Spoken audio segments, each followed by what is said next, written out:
Shri.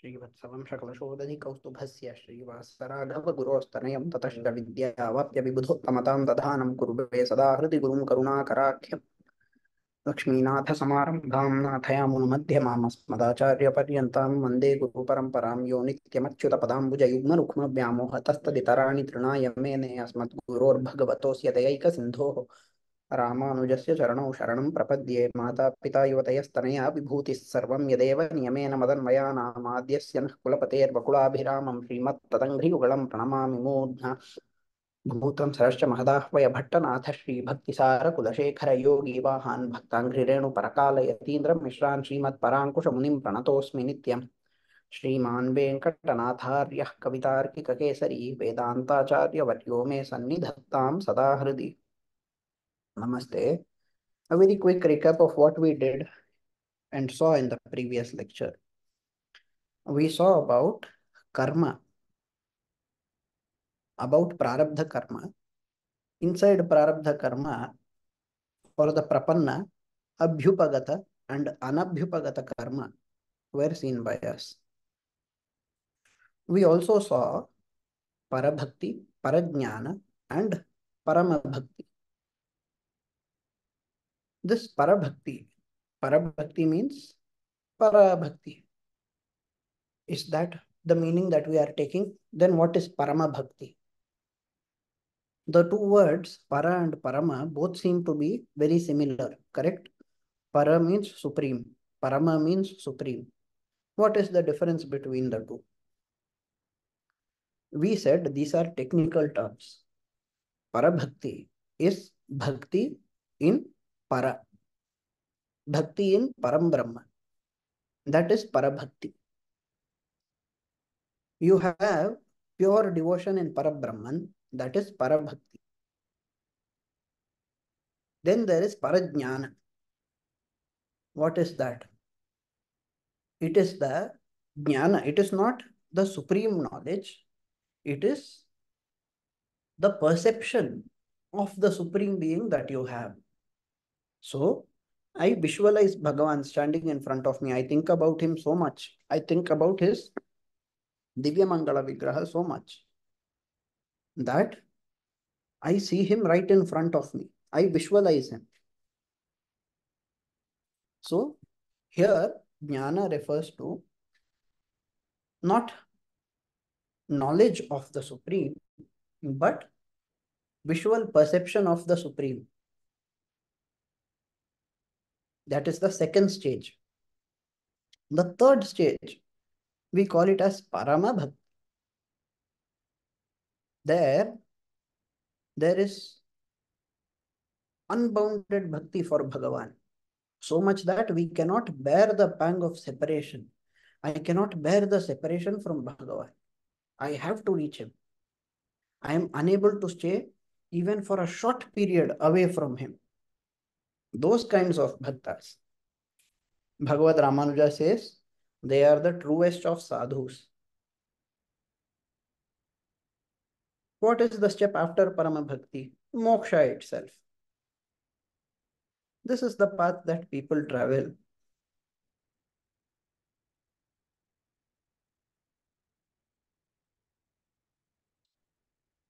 So let us come to today's part.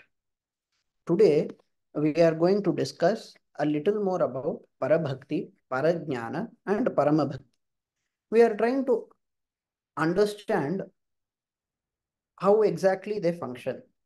Because the way it is explained, it may appear as though these are just some psychological phenomena and that they do not really have any basis or benefit. Let us analyze that part. So let us first understand Parabhakti. We said Parabhakti is Bhakti in Paramatma. Is every Bhakta a Parabhakta? What is the difference between Bhakta and Parabhakta? Bhakta is one who has Bhakti. What is Bhakti? Sneha Purva Manudhyanam. Bhakta could be bhakta of anybody. I could be a bhakta of my father. For example, Rama. What do we say? We say, Pitru Bhaktaya Satatam Bhratrabhissaha Sitaya Nanditakhila Lokaya Pitru Bhaktaya Satatam. We started with, correct? So Nanditakhila Lokaya Ramabhadraya Mangalam. That Ramabhadra, how was he? He was always a Pitru Bhakta. He was having bhakti towards his father. Can we call that as Parabhakti? Can we call that as Parabhakta? No, we cannot. It has to go in Paramatma. Okay. What about the bhakti that Lakshmana had for Rama? Is that Parabhakti? Yes, it is Parabhakti. How? Lakshmana has bhakti towards Rama as the older brother. Furthermore, Rama is Paramatma. On top of that, if you get into the Avatara Rahasya, you will know that Lakshmana is aware that Rama is Paramatma. Lakshmana Avatara happened in order to serve Bhagavan when he took Rama Avatara. Therefore, it is Parabhakti. So, if you ask, is every Bhakta a Parabhakta? Every Bhakta is not a Parabhakta. One who has Bhakti in Paramatma is only taken as a Parabhakta. Now, is everybody who has Bhakti in Paramatma a Parabhakta? Let us try to understand this question. Is everybody who has Bhakti in Paramatma a Parabhakta? Why should this question even come? Because there are people who have Bhakti only in Paramatma. They have Aikantika Bhakti. There are some other people who have Bhakti in a lot of beings. I will have Bhakti in Paramatma. I will have Bhakti in Jivatma also. I will have Bhakti towards non-living things also. I will have Bhakti towards my mobile phone. There are such people. Of course, mobile phone is immediately discarded. But what about a person who has Bhakti towards both? I have Bhakti towards my father. I also have Bhakti towards Paramatma. Am I a Parabhakta or not? I will still be a Parabhakta. No problem there. Because Bhakti towards father is different from Bhakti towards Bhagavan. Father is not the giver of moksha. The giver of moksha is Bhagavan. If I have Bhakti towards father and no Bhakti towards Bhagavan, I will get Swarga. I will not get moksha.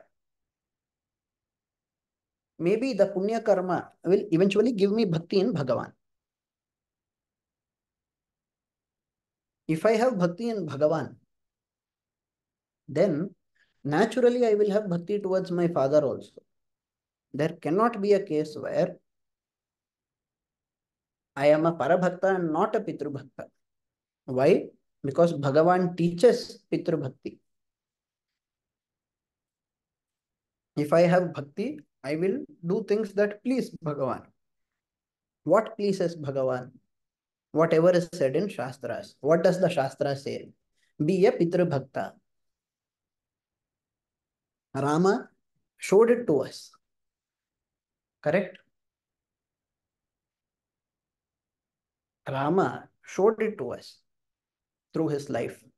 Therefore, a person who is a pure Bhakta of Bhagavan will naturally have Bhakti towards parents, elders, saints, sages, acharyas, and so on. Even if he doesn't have it in the I initial. have a question here.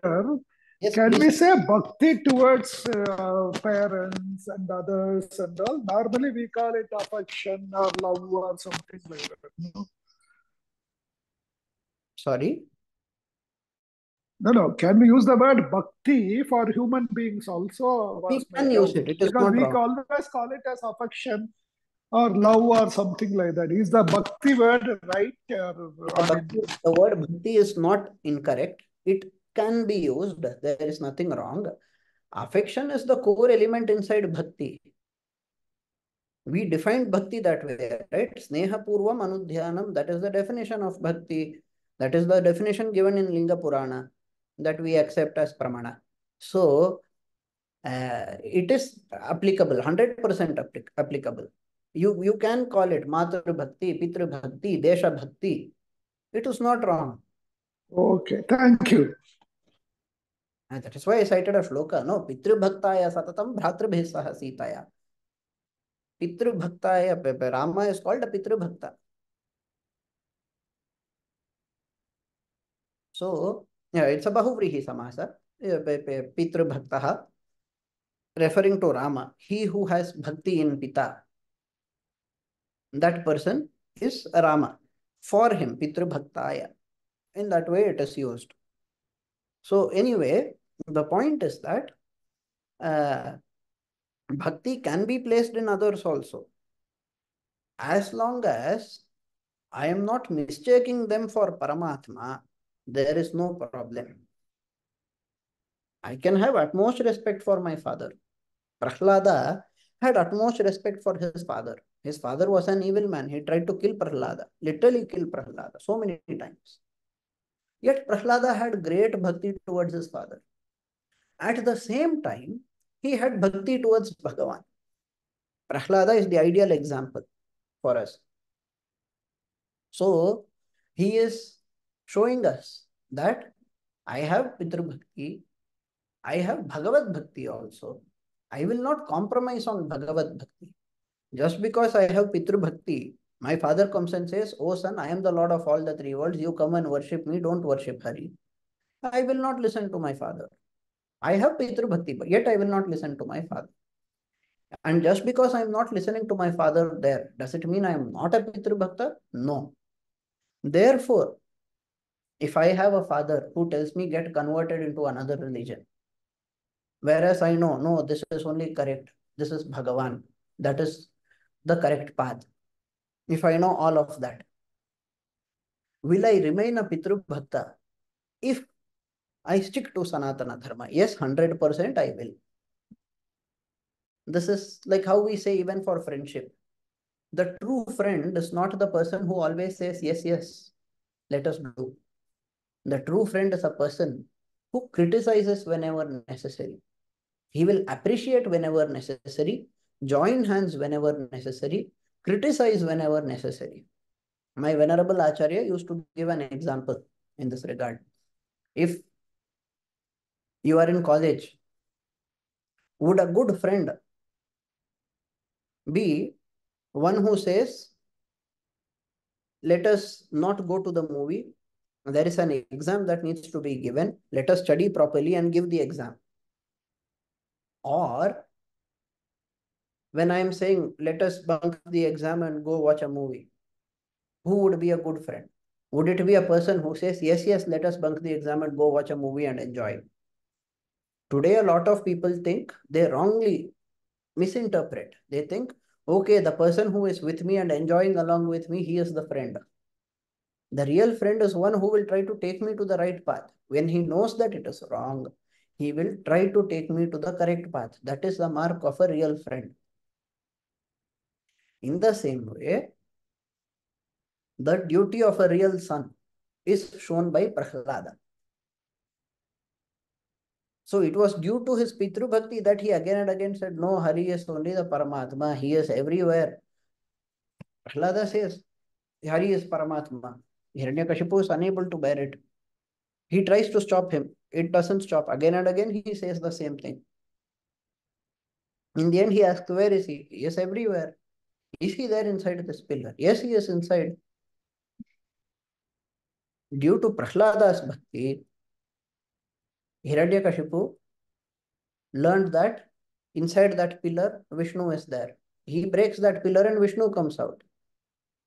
Hiranyakashipu for a moment is happy. Yes, finally I have seen my enemy, now I can attack him. My son has done his duty as a son. So,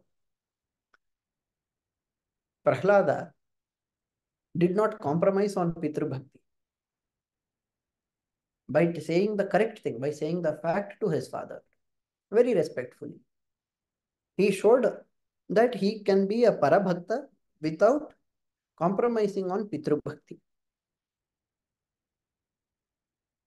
So to cut the answer short, is every Bhakta a Parabhakta? You need Bhakti in Paramatma. If you have Bhakti in other beings, it is okay, but you should not assume other beings to be Paramatma. You cannot equate Jivatma with Paramatma. That you should not do. If I am thinking, for example, Vishnu is Paramatma, I have bhakti towards Vishnu. I am also Paramatma, I have bhakti towards myself. I am also Paramatma, you are also Paramatma, everybody is Paramatma. I have bhakti towards myself, my stomach, the food, the dog. That is not Parabhakti.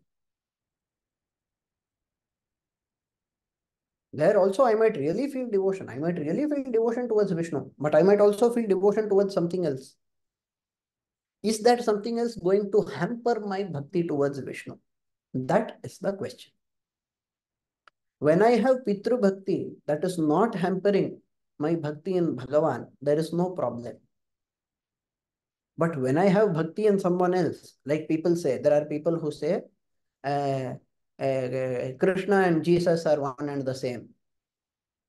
Now, if you go and see the Bible teaches totally different things. Way of life, what you can eat, what you cannot eat, it says different things.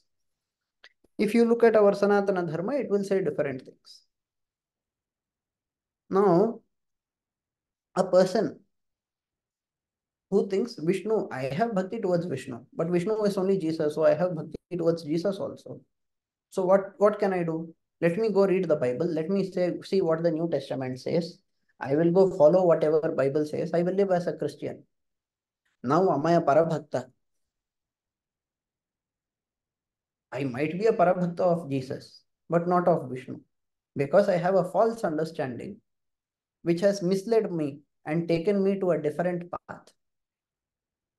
Correct? So, Parabhakta here refers to a Bhakta of Paramatma as defined by the scripture. Bhakta of Paramatma as defined by the scripture, who may or may not have bhakti towards other entities, but in such a way that the bhakti that he has is also dharmic and is prescribed by the scriptures. For example, Pitru Bhakti. So they say there is one version of Ramayana where this famous shloka is there. Ati Swarnamai Lanka, Name Lakshmana Rochate, Janani Janma Bhumischa, Swargadapi Gariyasi. In some version of Ramayana, they say the shloka is there. Rama says, Ati Swarnamayi Lanka. You know, when it was made, when Lanka was made, it was made for Ravana's father. Correct? Or not? It was made originally. Shiva and Parvati had a discussion. Ravana's father was not supposed to get the land. He was only supposed to conduct the ritual. But he ended up asking as Dakshina that land itself. It was full of gold. Lanka was full of gold. But Rama says, even though it is full of gold, it does not interest me. Why? Because my mother and my motherland, they are what I value more than even Swarga. Very beautiful shloka, whether or not it is there in whatever we see as Ramayana. So, what is Rama saying? He is saying that he cannot value land more than his mother, Lanka more than his mother, the gold more than his mother. That is great. He has Matru Bhakti. If you go by the shloka, he has not only Matru Bhakti but also Desha Bhakti. Because he says Janani Janma Bhumishcha. Is it wrong to have Desha Bhakti? No, it is not wrong to have Desha Bhakti. It is not going to hamper your Bhagavad Bhakti. Therefore, it is not wrong. Therefore, in such cases, even though the person has bhakti towards other beings, as there is an absence of conflict, being a parabhakta is still possible. Now the next question, how much knowledge is required? What do I need to know to be a parabhakta? Of course, I need to know Paramatma, but how much? I don't have to realize everything. I don't have to realize everything. I don't have to understand every single concept. If I am able to identify Paramatma, and if I have bhakti in that Paramatma, as per the definition of Parabhakta that was just given, that is enough for me. So, how much knowledge is required? Do I have to master Vedanta to be a Parabhakta? No need. Do I have to study? Okay, maybe I don't have to master, but should I finish studying Bhagavad Gita? No, not necessary. Any person who understands Artha Panchaka is qualified. But is knowing Artha Panchaka mandatory? There are certain people who do not understand the relationship between Jivatma and Paramatma. They don't even understand how moksha sthiti is going to be. Yet they have bhakti in Paramatma. And there are people who follow the procedure as prescribed by the Shastra. The Shastra will say, this is how you do bhakti yoga. They will perform bhakti yoga in that exact particular way. So even if they are not masters of scripture, they have sufficient knowledge. They have knowledge, this is Bhagavan. And they have pure bhakti in Bhagavan. That bhakti they are following as prescribed by the scripture. They are following bhakti yoga. Then what? They will also be parabhaktas. How much can you stretch the limit? Can a person who knows only Bhagavan and has bhakti in Bhagavan still be called a parabhakta? Yes, but do see what he is doing. In bhakti yoga, there is a requirement that Bhagavad dhyana is continuous. Karma yoga and jnana yoga, we said, they are angas of bhakti yoga. They are parts of bhakti yoga. How does bhakti yoga work? I do karma yoga and jnana yoga at the same time. My mind thinks only about Bhagavan. Whatever I do is done like karma yoga with karma phalatyaga. Bhagavan is making this happen by using me as an instrument. So, the knowledge or the feeling that I have, the work that I do, everything, whatever I'm doing is also to please Bhagavan. Karma yoga as prescribed by the scripture, I'm doing the karma, not any random karma. So, what is happening? This person who has entered Bhakti Yoga is successful. What about a person who is not doing it properly? Bhakti Yoga is a path that requires dedication. If you cannot be dedicated, you cannot get moksha. Prapatti is not like that. Prapatti says, try your best, but declare that you are incapable of anything without his help. Understand it and surrender to him. Therefore, he is the one who is going to give you moksha. In Bhakti Yoga, who gives moksha? In Bhakti Yoga also, Bhagavan only gives moksha. You cannot get moksha by performing Bhakti Yoga. Technically, Bhagavan who is pleased by Bhakti Yoga is the one who gives moksha. Bhagavan who is pleased by Bhakti is the one who gives moksha. We can say, if you want moksha, you perform bhakti yoga. If you want moksha, you perform prapatti. But bhakti yoga doesn't automatically give me moksha. I do not achieve moksha by doing bhakti yoga. Bhagavan, who is pleased by my bhakti yoga, he grants me moksha. Bhagavan, who is pleased by my prapatti, he grants me moksha. This is how it works. So how much knowledge is required? We said some amount of knowledge is required. Otherwise, you will not be able to be a parabhakta. But you don't have to be an absolute scholar. But how much can you stretch the limit? Even if I don't understand Arthapachaka completely, I understand only Bhagavan and I develop bhakti towards Bhagavan and I behave as told by the scripture. Then also I'm going to have parabhakti. Then also I will be a parabhakta. If that is clear, we can move on to understanding parajnana. If there's any question on parabhakti, please feel free to let me know. It's clear for me.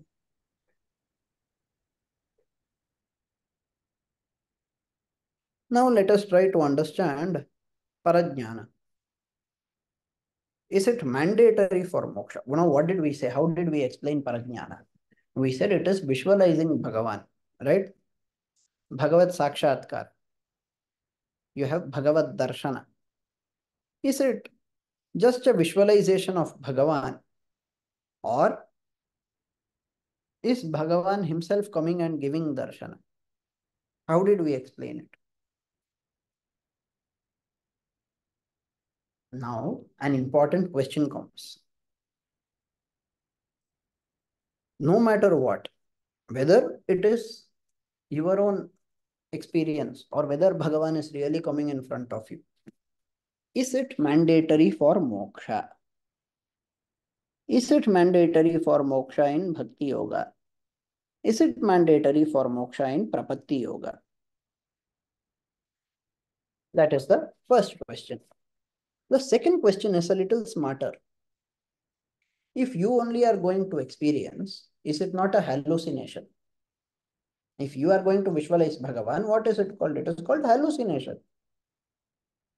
Let us say, I tell the person, I am not visualizing. Bhagavan is really coming in front of me. And the person might say, how do you know? How do you know that when you are looking at Bhagavan coming towards you and giving you blessings, it is Bhagavan who is really coming, or whether you are hallucinating that he is coming? Do you understand the question?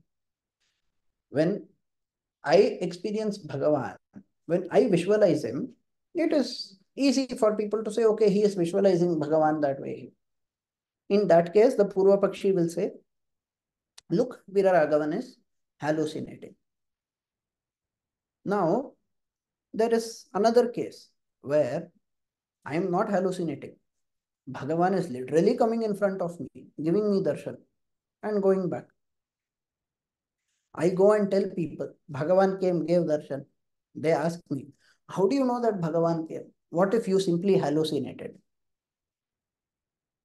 How do you know that whatever you are seeing is reality and not an illusion?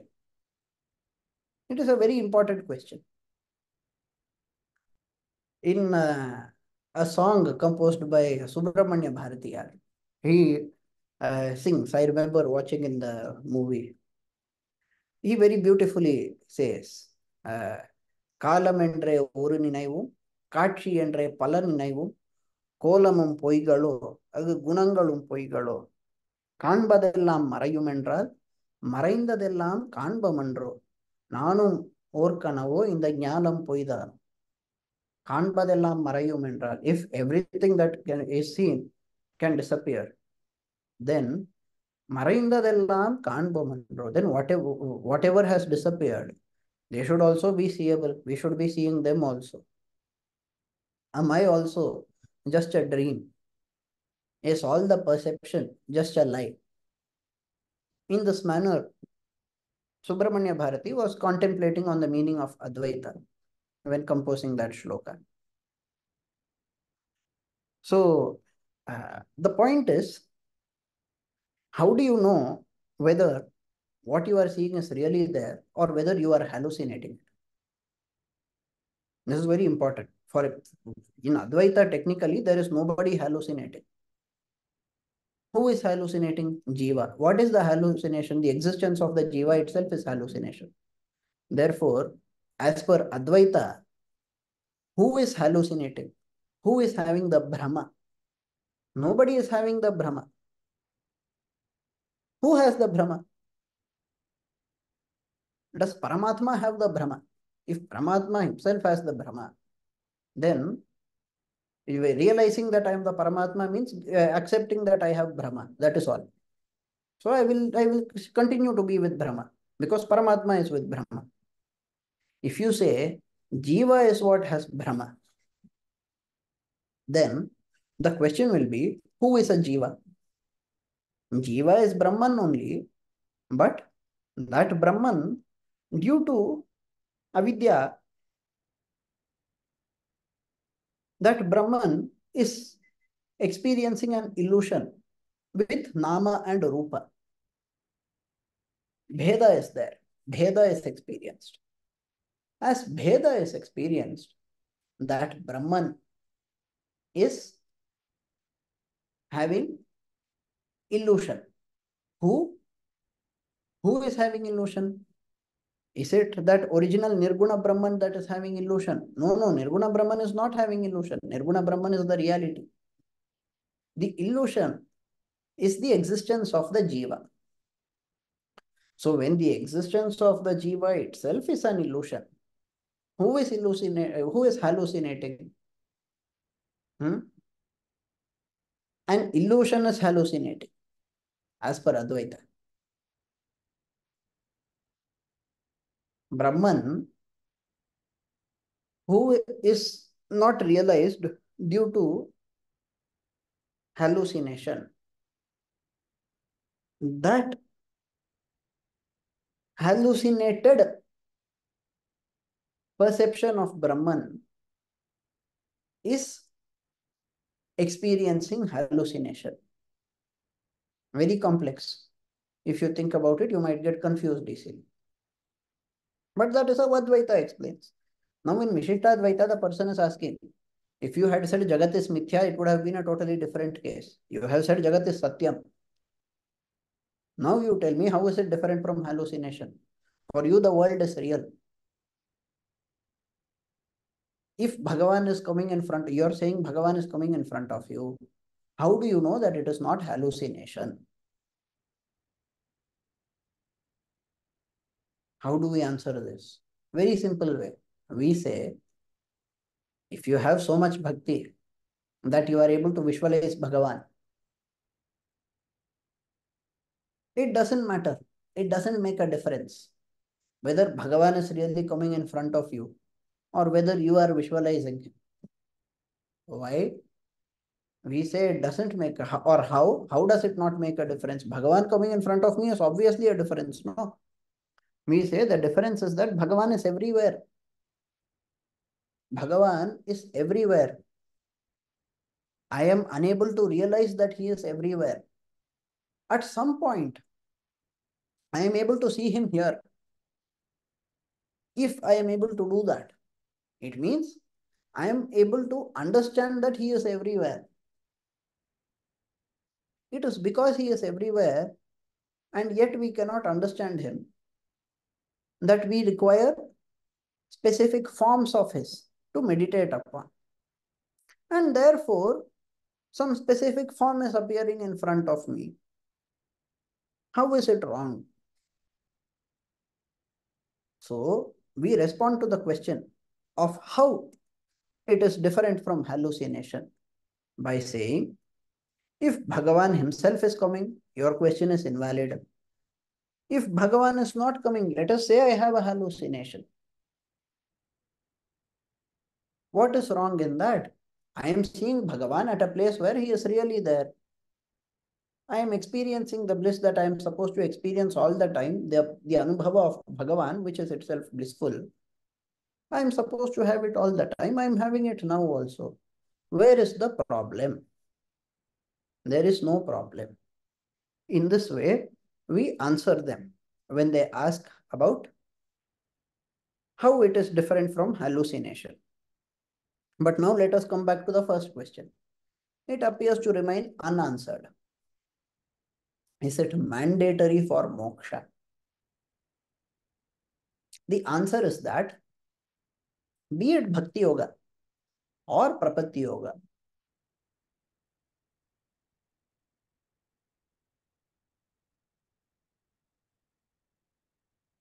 Bhagavan is everywhere. We are worshipping that Bhagavan. Bhagavan, when he sees great bhaktas, atyanta bhakti yuktas, he will come and give darshan to them. Paritranaya sadhunam sambhavami yuge yuge. Bhagavad Ramanuja in his commentary said, sadhu there means a person who cannot bear the separation from Bhagavan, who thinks only about Bhagavan all the time, who is a pure bhakta of Bhagavan.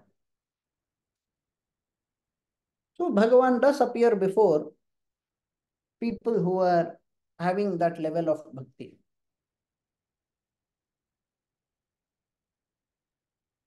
What about visualization? Should I necessarily be able to visualize him? Bhagavat Sakshatkara.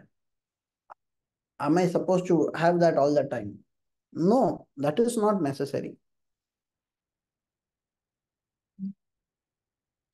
So this part is also answered. Now let us go to Parama Bhakti.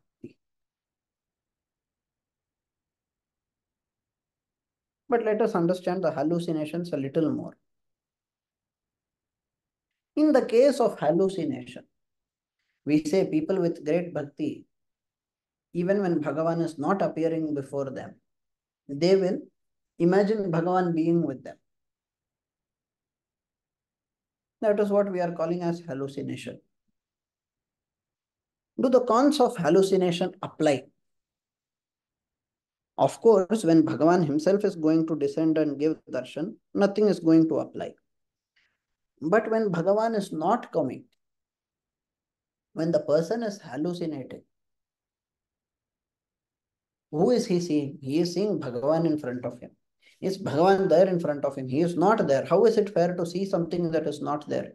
You are saying it is a great quality. That is also a great quality. Visualizing Bhagavan is a great quality, you are saying.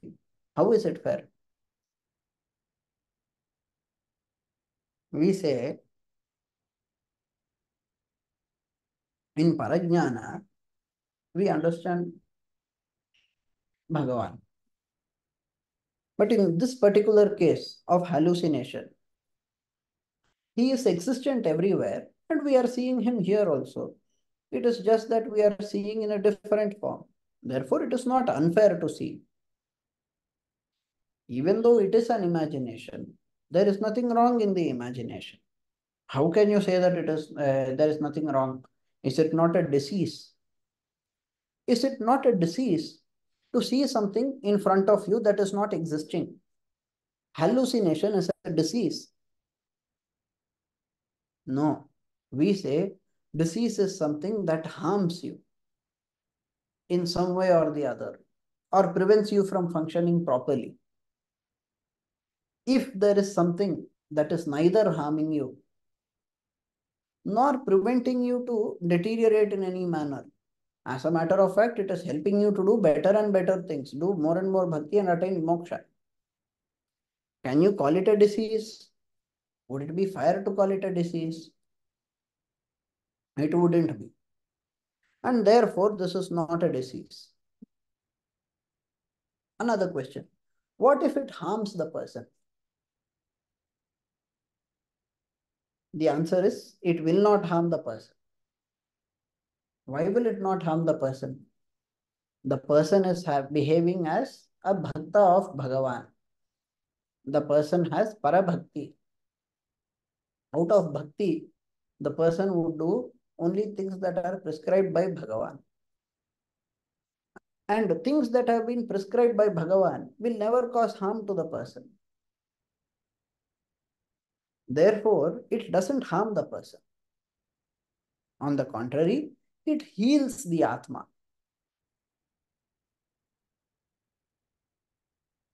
One more question. What is the proof that it is real?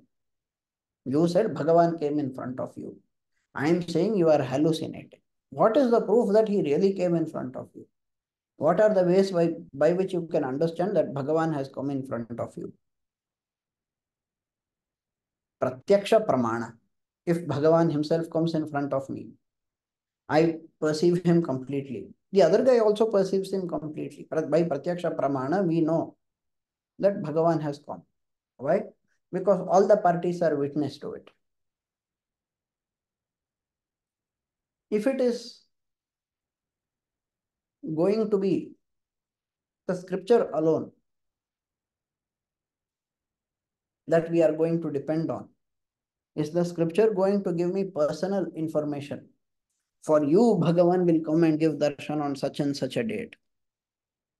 We cannot expect scripture to do that.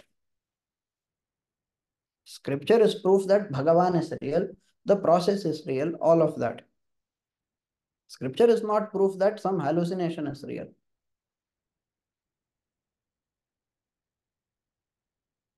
That should be kept in mind. That being said, let us try to understand Parama Bhakti. Parama Bhakti. Isn't it dangerous? Isn't it something that we said refers to the anxiety caused by separation from Paramatma? A person with anxiety, how would such a person behave? If bhakti is going to give anxiety, where is the sukha? We say sukha comes soon as he sees Paramatma, everything is solved. The next question. What about the person harming themselves due to anxiety? For example, wouldn't Parama Bhakti take people away from the society? I am unable to bear the separation of Bhagavan. Will I not become aloof from the society because I am like a madman, showing extreme sadness of not meeting Bhagavan? He came for a second, then he disappeared. I want his Anubhava permanently. What should I do? I cannot bear this pain. Where are you? Oh, Ranganatha, come and take me. Hey, Balaji, come and take me. So, wouldn't it take me away from society? The answer is that even the person with parajnana might be a little aloof from the society, but parabhakti and parajnana and even parama bhakti, they do not take us away from society. The society separates from us. When we start doing these things, the society itself moves away from us. Also, going away from society is not necessarily wrong. The person who gets moksha has to break free from the human society and enter into Vaikuntha. So, taking people away from society is not necessarily wrong. Also,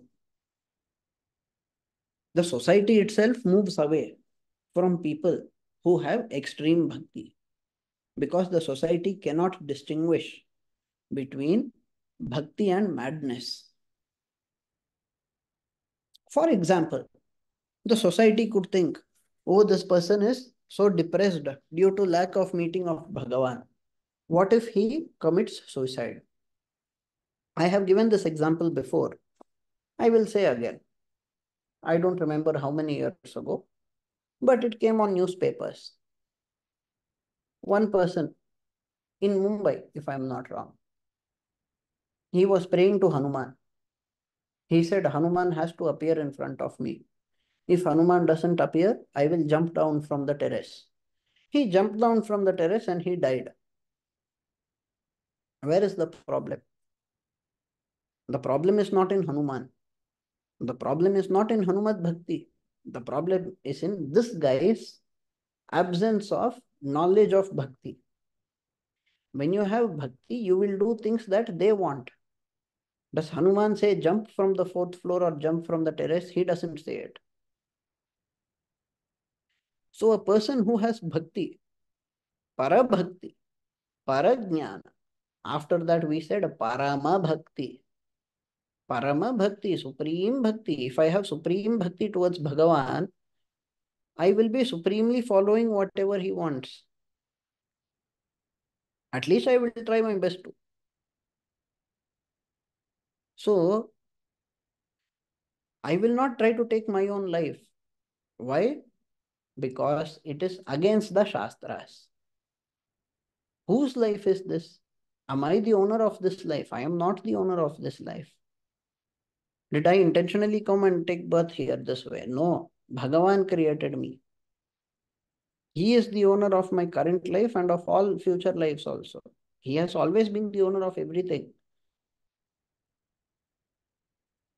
As he is the owner, he has the right to take away my life. I don't have the right to do it. And therefore, a person in the stage of Parama Bhakti will not take his or her own life. There is no problem of suicide. We say this is sadness, but this sadness is so full of love and affection. What if they become absolutely insane? These are the types of questions that people ask when there is hallucination. Would hallucination not lead to insanity? Well, you are thinking about not any wealth, physical wealth, not any person's body, not even Jivatma. You are thinking about Paramatma. He is Shuddha Sattva. He is the purest of the pure. Do you know where it is said? Pavitranam pavitram yo mangalanam cha mangalam. Bhishma says, Jagat Prabhum Deva Devam Manantam Purushottamam Stuvannama Sahasrena Purusha Satvokitah. There, when Bhishma talks, he says, Paramamyo Mahad Brahma Paramamyah Parayanam Pavitranam Pavitramyo Mangalanam Cha Mangalam Daivatam Devatanam Cha Bhutanam Yo Vyayah Pita. In that way it goes, right? Let us forget the line that starts with Daivatam. Pavitranam Pavitram. He is the most sacred among the sacred. Mangalanam cha Mangalam. He is the most auspicious among the auspicious. Being the most auspicious among all the auspicious, Bhagavan, being Shuddha Sattva Swarupa, being the most auspicious among the most auspicious, he will never let us to do anything wrong. Bhagavan never advises anything wrong. What has Bhagavan advised? We know through the scripture. And as a person who has that much bhakti in Bhagavan, I will also not break any rule. Even if I am to hallucinate something, that hallucination will not be causing any kind of problem anywhere. If I am able to imagine that Bhagavan is there in front of me, that is okay. Does it cause any problem to anybody else? No, it doesn't. It doesn't harm the society in any way. So, they need not become absolutely insane. They may be 100% stable. There are some people who really became insane. They have so much bhakti, they became insane. What about them? That is okay. Take it as one small step back before a huge step forward, before they get moksha. That is okay. So what matters is what you get from it. What do we get from Bhagavan? We get moksha. Therefore, moksha matters. For that moksha, there are two ways prescribed. primarily. One is Bhakti Yoga, one is Prapatti Yoga. If I am doing Bhakti Yoga, it means I am having Karma Yoga and Jnana Yoga as its Angas. I first pray to Bhagavan. I eventually become a Parabhakta. Then eventually I get that Parajnana. And then finally I get Parama Bhakti. And then I get Moksha. This is the path as prescribed by the scriptures. If there is any question, feel free to let me know.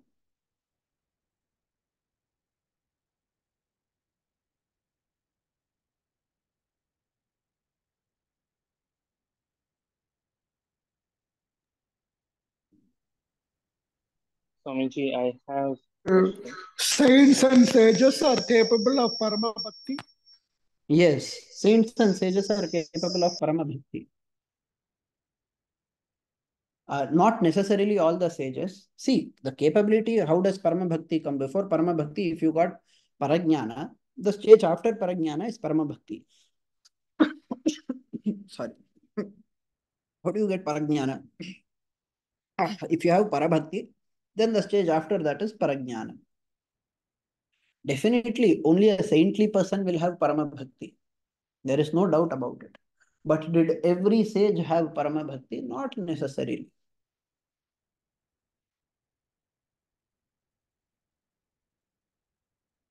Yes, what was the other question? Uh, I have a question that how can we sure about that we have achieved the Karma Bhakti or how You can we don't sure have to about? test for it. See, uh, when you are able to see Paramatma, when you are able to see Paramatma in front of you, there itself you have got Parajnana. After that, Bhagavan does not stay with you. For a small moment, you see Bhagavan right in front of your eyes.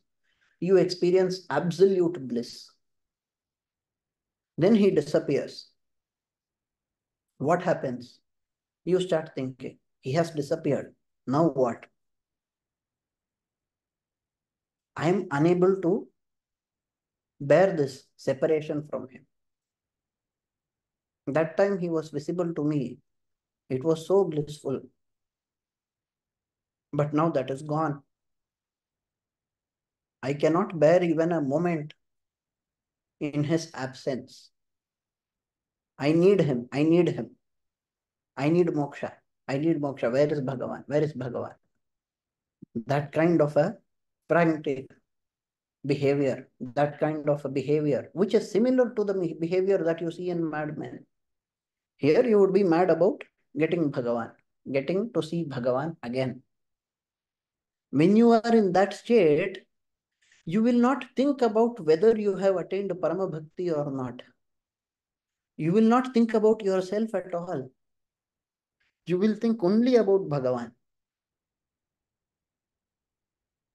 If you try to find out what stage of bhakti am I in, that means you are already having ahankara.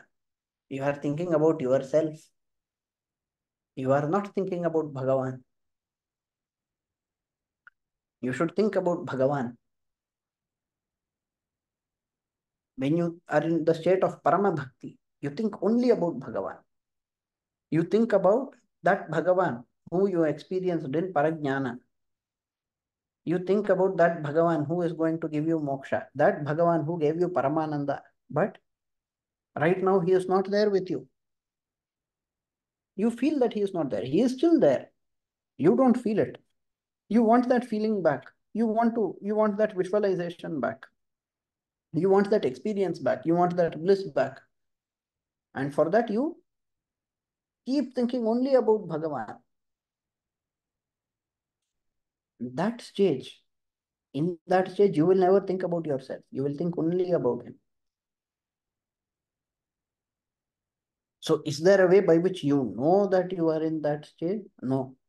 When you are in that stage, you will never know whether you are in that stage or not. The only thing you will know is that Bhagavan is there and I have to attain him. Is it clear? Yes, Swamiji. Thank you.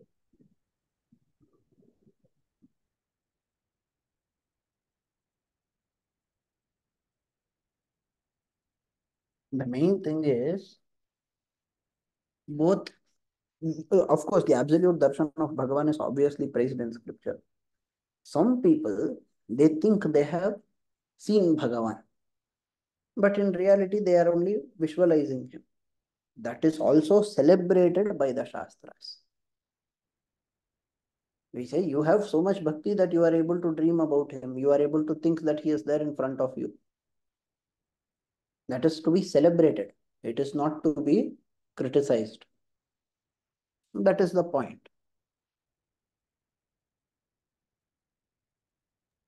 Yes, I guess in Parashruti of Ramayanam, Valmiki Ramayanam, it says that for even thinking of one, you need to have good karmas and all. So uh, that is needed. So I got it.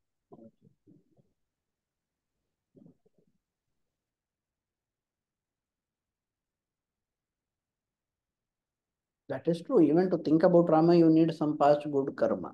But who does that good karma? You only. So ultimately, it is on our hands. It is in our hands whether we choose the correct path and attain moksha or not. We cannot blame Bhagavan for it. But that being said, I think you had only expressed some doubt with the shloka of Srimad Bhagavatam in the previous class. Is Yes, that yes. you? Please let me know if you got the shloka. Actually, its sloka is from 11th Kandam. The chapter is 14, where Krishna is instructing Uddhava, and the slokam is 21, where he says where Krishna instruct to Uddhava that even Chandala can perform bhakti Sorry, I yoga. can't hear you properly. What are you saying? In Srimad Bhagavatam, 11th Kandam, the chapter is 14, Bhagavatam where 11, 14, 21. 11, Bhaktya 14. mekaya grahyah श्रद्धयात्मा प्रियः सताम् भक्तिः पुनाति मन्निष्ठा श्वपाकानपि संभवात्. What is said here? Has he used the word bhakti yoga here? He says bhaktya aham ekaya. Bhaktya means by bhakti. Tritiya vibhakti. By bhakti. Okay. Ekaya bhaktya aham grahyah. That is what he is saying. In the second line, he says bhakti punati. Here also he is using the word bhakti. Where is he saying bhakti yoga? Okay. I Bhakti and thought bhakti are not one and the same. Please try to understand. I am opening Veda base. In Veda base also, in the translation, they have not mentioned the word bhakti yoga. In the purport also, they have not mentioned bhakti yoga. actually I guess maybe similar. I guess I understood bhakti yoga and bhakti is similar. So maybe that's fine. They are Uh, not one and the same. They are different. Okay. You see, we also say Shwapaka gets moksha by bhakti. Everybody gets moksha only by bhakti. Shwapaka means Chandala. We say Chandala also gets moksha by bhakti. We accept it. Completely we accept it. In Varaha Purana, there is Kaishika Mahatmya. We celebrate it. But bhakti is different. Bhakti yoga is different. And we that is said maybe in the case of uh, bhakti yoga, the bhakti yogi in the first janma in which the bhakti yoga is charted, in that particular janma, the person has to be a dvija. This is what was said. In the second janma, if he is an advija, it is a different thing. But in the first janma, he should have been a dvija. Here, in this shloka, the first janma, second janma, nothing like that is discussed. yeah. So it doesn't come in our context. There is no issue. I clear. I got clear. Okay. If there's any other question, please feel free to ask. If not, we will conclude here.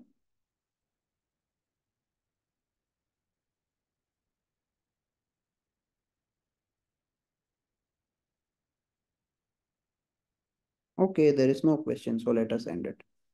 श्रीवत्सं सकलशोदधिकौतुभस्य विश्वासराघवगुरोस्तनयं ततश्च विद्यावाक्यविद्धोत्तमतां दधान पूर्वे सदा हृदि गुरुं करुणाकराभ्य मंगलाशासनशोभनं